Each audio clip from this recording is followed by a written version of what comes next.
Welcome back to Mr. Hunter's book reading. This is the People of Sparks, Chapter 5, The Pioneer.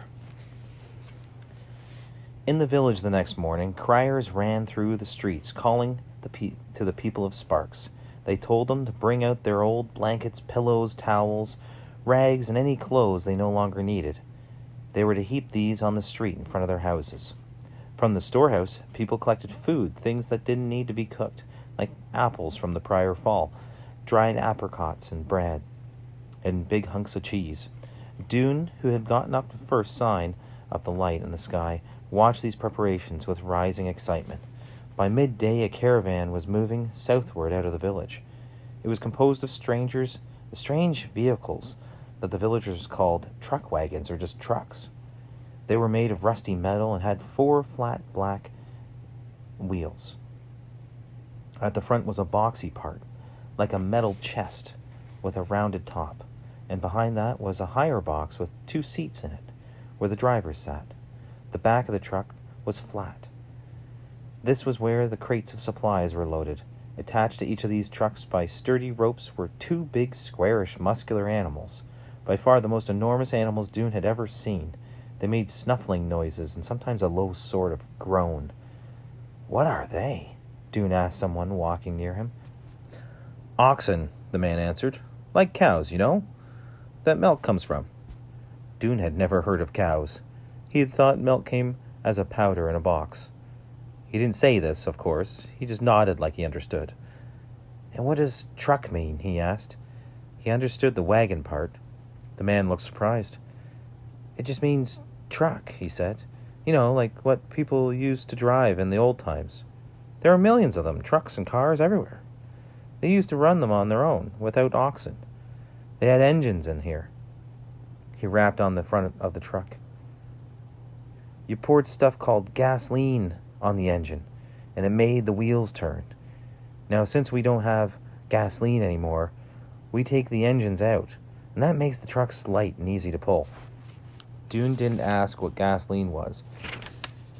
He didn't want to show his ignorance at all, or all at once. He'd spread his questions around and find out just a few things from one person at a time. He and his father walked along together beside one of the trucks. Dune had expected Lena to be with them, but by the time the caravan left, she hadn't come. That was all right. She'd easily find out where they'd gone and later come. Dune's father still had sore muscles from the long walk the days before, so Dune went ahead of him. He was bursting with energy and joy and simply could not walk slowly. He took deep breaths of sweet-smelling morning air. Over his head, the sky was a deep, clear blue and 1,000 times bigger than the black lid that covered Ember, and around him, the green and golden land seemed to stretch away without end. Dune kept wondering where the edges were. He made his way to the front of the procession and asked Wilmer, who was trotting along with his arms swinging jauntily. "Edges?" said Wilmer, glancing down. "Yes, I mean, like, if I were standing way out there." He pointed to the horizon, where the sky meets the land. "Would I be at the edge of this place? And what's beyond that edge?" There is no edge," said Wilmer, looking down at Dune as if he must have something wrong with him. "The Earth is a sphere, a huge round ball. If you kept going and going, you'd eventually come back to where you started." This nearly knocked the breath out of Dune. It was so strange and had hard to comprehend. He thought at first that Wilmer was playing a joke on him, thinking he was a fool. But Wilmer's expression was plainly puzzled, not sly. He must be telling the truth. There were a million mysteries here, Dune thought. He would explore them all. He would learn everything. That morning, he'd already learned the word sun, tree, wind, star, and bird. He'd learned dog, chicken, goat, and bread. He had never in his life felt so good. He felt as huge as the land around him and as clear and bright as the air. No laboring in dank tunnels here, no running through dark streets to escape pursuit. Now he was out in the open, free, and he was powerful too, in a way he hadn't been before. He had done something remarkable, saved his people from their dying city, and, along with Lena, he would be known for that deed all his life. He gazed around at this new world full of life and beauty, and he felt proud to have brought his people here. The road passed the last houses of the village and ran along the river, which was wide and slow, with grasses bending along its banks. The trucks rattled. Clouds of dust billowed from their wheels. All around Dune rose a babble of voices as people pointed things out in tones of astonishment. Look, something white floating in the sky. Did you see that little animal with the big tail? Do you feel that? The air is moving. Children darted every which way, daring each other to touch the broad sides of the oxen, plucking blossoms from the brambles at the edge of the road, and jumping onto the trucks for a quick ride until they were shooed off again. And the sun shone down on everyone. The people of Ember loved the strange feeling of the heat on the tops of their heads. They put their hands up often to touch the warm air. The road went up a gentle rise and around a clump of trees. Here we are, cried Wilmer, sweeping his arms out proudly. The Pioneer Hotel. At the crest of the slope stood a building bigger than any Dune had ever seen before. It was 3 stories high and very long, with a wing at each end perpendicular to the main part. Windows marched in 3 rows across the walls. In the center, overlooking a long field that sloped down to the river, was what must have once been a grand entrance. Wide steps, a roof held up by columns, a double doorway. But the building was grand no more. It was very old. Dune could tell. Its walls were gray and stained, and most of the windows were no more than dark holes. The roof had sagged inward in some places, and grass grew right up to the steps. And far down at the other end, Dune could see that a tree had fallen against the building and smashed a corner of it. Ben Barlow strode across the wide, weedy field in front of the hotel and climbed the steps. Wilmer followed. He leaned against a column, and Ben took a position on the top step and waited for the crowd of refugees to assemble before him. Dune wove among the people until he found his father again, and they stood together. Ben held up both hands and called attention. Attention, please. The crowd grew silent. Welcome to your new home, the Pioneer Hotel, he said. A cheer arose from the crowd, and Ben frowned and held up both hands, palms out, and the cheer died away. It is a temporary home only, he said. We cannot, of course, keep you here in Sparks on a permanent basis. To do so would severely strain our resources and no doubt cause resentment and deprivation among our people. Ben cleared his throat and frowned into the air. Then he went on. We have decided you may stay here for 6 months, through the summer and fall, to the end of the month of the chilling. After that time, with the training you will receive from us, you will go out into the empty lands and found a village of your own. The people of Ember glanced at each other in surprise. Found their own village? Some of them smiled eagerly at this idea, and others looked uncertain. The City of Ember had been constructed for them. All they'd ever had to do was repair work as the buildings got older. They'd never built anything from scratch. But Dune said to himself, thinking about all this, I'm sure we could learn. Ben went on. The Pioneer Hotel has 75 rooms, he said, plus a big dining room, a ballroom, offices, and a lobby. There will be adequate space for everyone.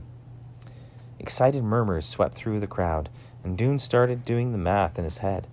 17 people divided by 75 rooms equaled 5 or 6 people per room. That sounded crowded, but maybe they were big rooms. And then there were the dining room and the ballroom, whatever that was. Maybe those would hold 10 or 20 people. Now, of course, this building is somewhat less than fully functional, Ben went on. You won't have water pumps here, as we do in the village. But the river is close, just down the slope, and the water is clean. The river will provide water for drinking, bathing, and washing clothes. Your toilets will be outside. You'll start digging them tomorrow. Once we've organized you into work teams, and today you'll settle into your rooms." He paused, frowning. The two lines between his eyebrows deepened. "There's not much furniture left in the rooms," he said. "Maybe a few rooms still have beds, but I think we've taken most of them now. So you'll be sleeping on the floor." "Sleeping on the floor?" The voice came from somewhere behind Dune. Its tone was somewhere between outrage and amused disbelief. Dune turned around to see whose it was. In the middle of the crowd, he spotted a tall boy, a young man really, who seemed to be standing up on something, maybe a rock or a tree stump, so he could look out over the people's heads. He was handsome in a sharp-edged way. His jaw was square-cornered, his shoulders were straight as a board, and his dark hair was combed back from his face and slicked down, so his head looked neat and round and hard, and his eyes were as pale as bits of sky. Dune recognized this boy, though he didn't know his name. His name was Mick or Trick or Mac or something like that. "On the floor, yes," said Ben. "But we'll give you as many blankets as we can." The boy's sharp voice came again, rising above the others. "One more question, sir. What about food?"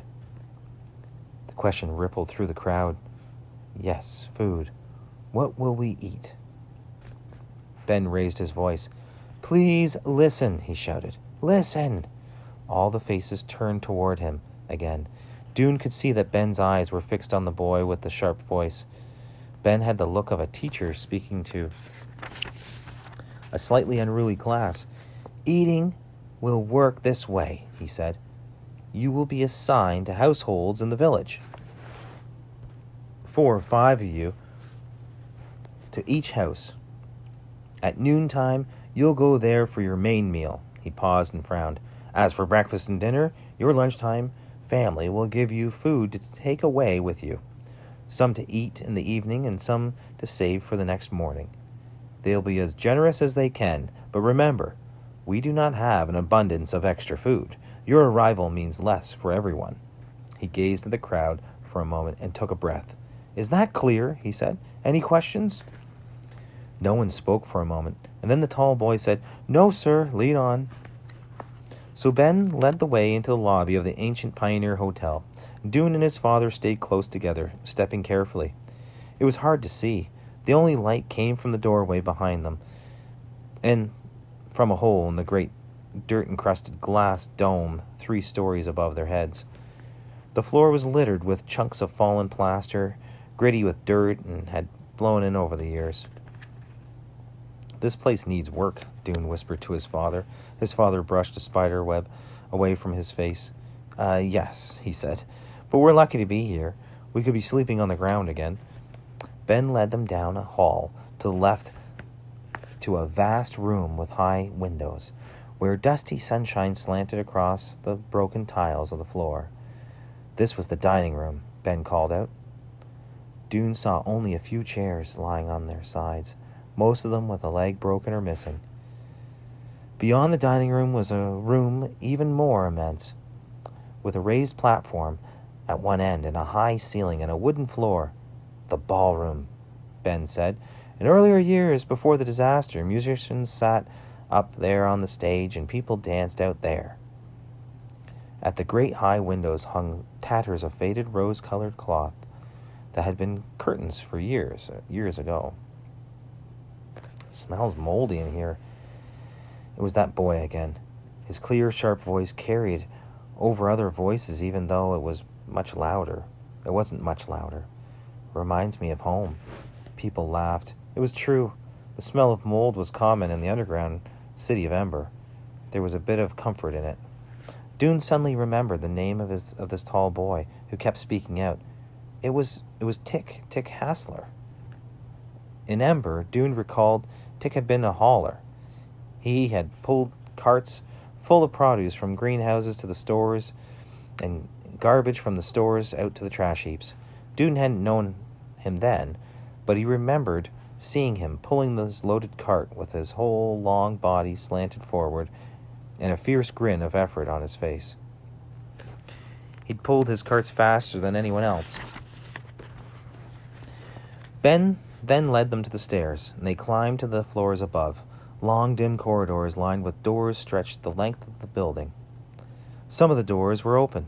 Dune looked through them as he passed. All the rooms were more or less the same. Windows across one wall, a stained and faded carpet, a couple of broken lamps lying on the floor. A few of the rooms had beds, and several had other furniture, chests with their drawers hanging crookedly out, end tables, a chair or two. He stepped into some of the rooms and found that they had bathrooms as well, with rust-stained sinks and bathtubs that were homes to only spiders. For the next couple of hours, people swarmed through the corridors, up and down the stairs, calling to each other as they chose their rooms and decided who to share them with.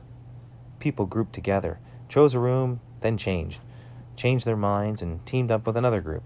Shouts rang through the halls. "Jake, down here! No, this one is better. It has a chair. Mama, where are you? This room's full. No more people." Dune heard Tick's voice ringing out over the others now and then, and he wondered which room he was choosing, and who he was choosing to live with. Finally, everyone settled. Dune and his father chose a room on the second floor, room 215, along with two other people. One was Edward Pocket, who had been Ember's librarian. He was a friend of Dune's, in a way. He was old and often crabby, but he liked Dune, who had been a frequent visitor to the library. The other was Saj Merrill, the man who had tried to venture out into the unknown regions beyond the City of Ember. For a while after that experience, he'd gone out of his mind and with fright and raved in Harkin Square about monsters and doom. He'd recovered somewhat since then, in spite of his terror. He'd managed to climb into one of the boats that took people out of the city to the New World. But he was still a fearful, trembling sort of person. Nearly everything about this unfamiliar place scared him.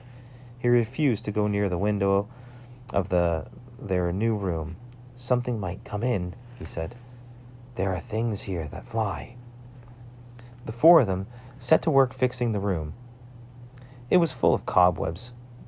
Two of its three windows were broken, and bits of dry leaves and splinters of glass littered the carpet.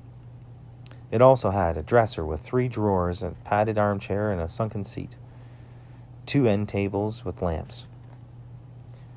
They took their socks off and used them as dust rags to sweep away the cobwebs. They picked up the leaves and the glass and tossed them out the window. They put the lamps out in the hall. They were useless, of course, since there was no electricity, and they lined up the dresser and end tables in the middle of the room to make sort of a wall dividing the space into 2. There was enough room for Dune and his father to spread their blankets on the floor on one side, and Sage to spread his on the other. Edward Pocket, who was very short, decided to spread his blanket on the floor of the large closet, which had a sliding door. He said he didn't mind being slightly cramped. He liked the privacy. That night, Dune didn't sleep much. He laid on his folded blankets and stared up through the window at the dark sky. His mind teemed with possibilities. So much to do, so much to learn. He felt suddenly older and stronger, though it had been less than a week since he'd left Ember. But he was a new person in this new world. He would do new things and be friends with new people. Maybe, he thought, remembering the voice that had stood out above the others that day, he'd be friends with Tick. And that's the end of the chapter.